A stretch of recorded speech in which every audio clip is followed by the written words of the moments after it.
Já estão presos no complexo penitenciário de Pedrinhas os 2 suspeitos de assassinar um motorista de ônibus em São Luís na noite de sábado.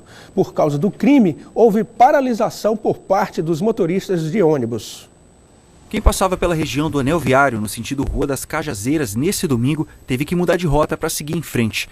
Dezenas de ônibus parados e funcionários de braços cruzados ocuparam a região como forma de protesto pela morte de Francisco Teixeira, motorista da linha Bequimão e Pazzi, que foi morto por assaltantes na noite de sábado. Segundo a polícia, 2 assaltantes estavam dentro do ônibus, mandaram o motorista parar, mas Francisco teria se recusado. Irritados, os bandidos pularam a catraca e atiraram contra o motorista. Alguns relatos indicam que ele, inclusive, acelerou o veículo e afirmou que iria colidir o veículo. Diante dessa situação, um dos assaltantes foi para o lado da frente do ônibus e efetuou pelo menos 2 disparos que acertaram a cabeça da vítima, do motorista da empresa de ônibus. Logo depois, esses 2 conseguiram se evadir do local e entraram naquela mata, naquela floresta, ali ao lado da Lusitana. Imediatamente após o crime, nossa equipe de plantão de homicídios foi acionada, fomos ao local, isolamos rapidamente o local e conseguimos recolher bastante vestígios, que futuramente baseou uma prisão em flagrante dos acusados que foram capturados. Eles fugiram para essa mata. No interior dessa mata eles se perderam, se separaram, sendo que um deles foi capturado no Recanto dos Vinhais. Policiais militares estavam fazendo buscas nas margens da floresta, da mata, e conseguiram encontrar um sujeito que estava bastante sujo de lama, sem chinelos e com marcas de sangue pela bermuda. Ele não soube se explicar o que estaria fazendo naquela localidade nessas circunstâncias, e os policiais militares acharam por bem trazê-lo aqui para a delegacia de homicídios, para o plantão de homicídios.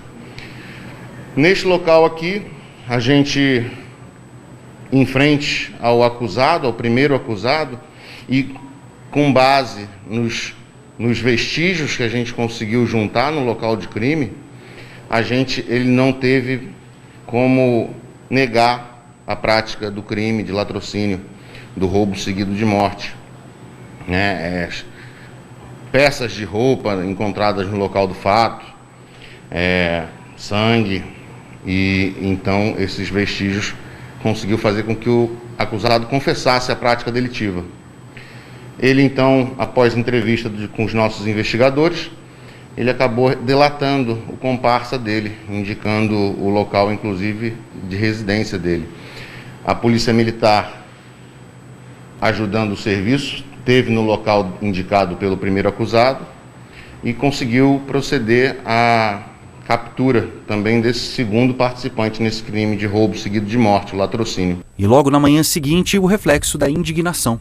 Essa paralisação de domingo de manhã quis chamar a atenção das autoridades para exigir mais segurança para esses trabalhadores que se sentem expostos todos os dias quando saem de casa para trabalhar. Está tendo assalto aí direto, E aonde já morreu vários passageiros, mas os passageiros não se manifestam. Mas a gente sim, a gente tem que se manifestar, tá ok?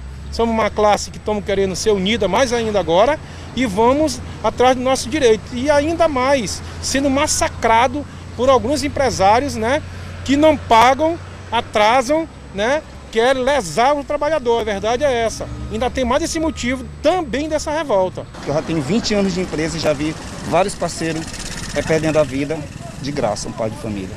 Uma demanda antiga da categoria que atinge diretamente não só os funcionários, como os passageiros que precisam lidar com a falta de segurança que já faz parte da rotina. Todo dia tem assalto.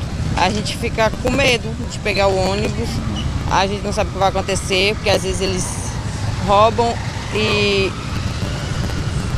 acabam matando o passageiro ou o motorista, tá complicado. Estou revoltada com isso, que eu estou indignada, porque isso não está certo. Um pai de família, trabalhador, sair de casa e ser assassinado por um qualquer.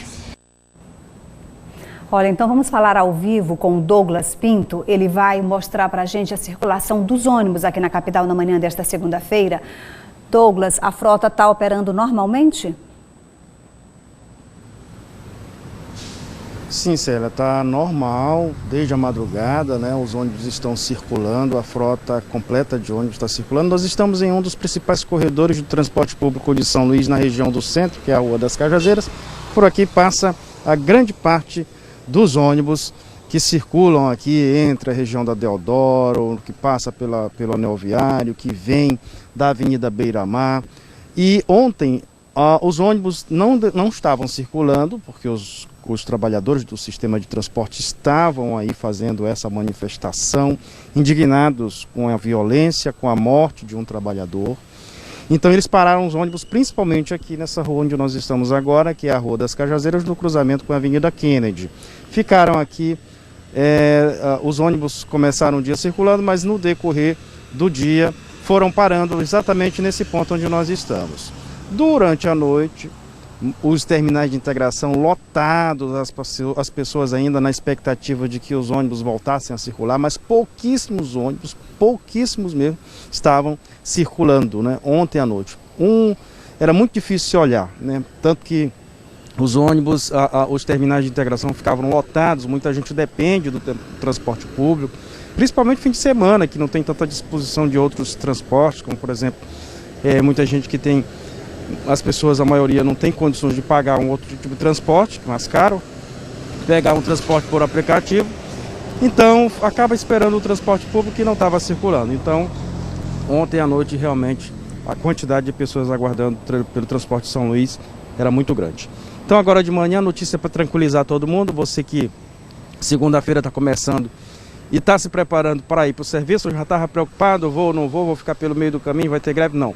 Está circulando normal o transporte público aqui em São Luís. Então, pode ficar despreocupado, a informação que a gente tem é o que você está olhando agora ao vivo, os ônibus estão, a gente está bem no comecinho da manhã, então, e já tem bastante ônibus circulando, como você está observando aqui.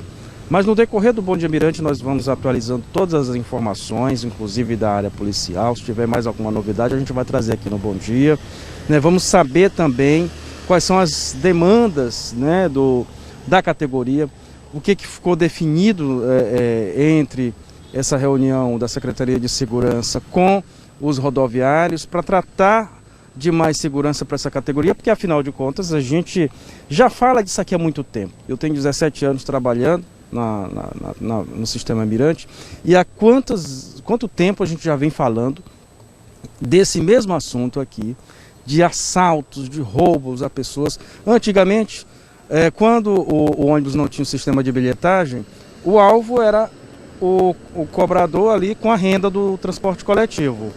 Depois que se instalaram a bilhetagem eletrônica, reduziu a quantidade de dinheiro para circular no ônibus e o alvo, os assaltos não pararam, simplesmente mudou, né? O alvo não era mais a renda do ônibus, passaram a ser os passageiros.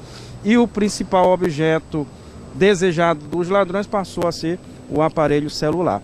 Então, por isso que a gente usa até aquela expressão que os bandidos, quando eles assaltam quase todos os passageiros, ou todos os passageiros do ônibus, eles costumam fazer uma espécie de raspa. A gente utiliza até essa expressão mais popular para mostrar como é que eles agem dentro do ônibus, para não deixar nenhum passageiro escapar e rouba todo mundo. Então a gente tem mostrado isso rotineiramente, porque assalto de ônibus, os boletins de ocorrência são registrados a maioria das vezes pelos passageiros. Então, como muitas das vezes os criminosos não são pegos, não são presos, então vira só um boletim de ocorrência. Quando alguém é preso, quando tem algum flagrante, aí geralmente é feito procedimento na delegacia, aí tem alguma outra repercussão. Quando não, fica no anonimato, só aquele assalto registrado como boletim de ocorrência na delegacia, e na maioria dos casos fica por isso mesmo, o passageiro fica sem seu celular, sem o seu dinheiro, sem às vezes seu documento, mas os assaltos eles não param, eles preocupam os usuários do transporte público, porque quem já sai de casa para ir pegar o transporte para ir para o serviço, para outro local, já vai preocupado se leva o aparelho ou não, é o único que tem para se comunicar, mas já sabe que é muito arriscado perder esse aparelho no caminho para o ladrão. Então, muitas vezes o próprio sistema de segurança tem reagido para prender esses criminosos, mas o que a gente observa realmente é que falta justiça, falta que esses bandidos eles fiquem presos, realmente pagando pelo crime que eles cometeram. E muitas das vezes eles são presos num dia, no outro dia eles já estão de novo nas ruas cometendo o mesmo delito. Isso se repete muito nas delegacias, principalmente a gente que trabalha mostrando essa realidade, a gente vê. Às vezes é o mesmo bandido que atacou em um dia, no outro dia já está em liberdade e já está roubando de novo. E muitos desses casos aí envolve adolescentes. Por isso é que eles acabam cometendo isso de forma rotineira. E quanto mais, né? Eles fazem isso porque sabem que não vão ser punidos pelos rigores da lei. Então, é essa que é a realidade da segurança pública em relação ao transporte de São Luís, por conta desses assaltos que nunca acabam. Soares e Célia, é com vocês. Douglas Pinto, essa é a realidade, então a gente espera uma resposta da Secretaria de Segurança Pública do Estado e ao longo do Bom Dia Mirante você atualiza as informações para a gente. Obrigado, Douglas.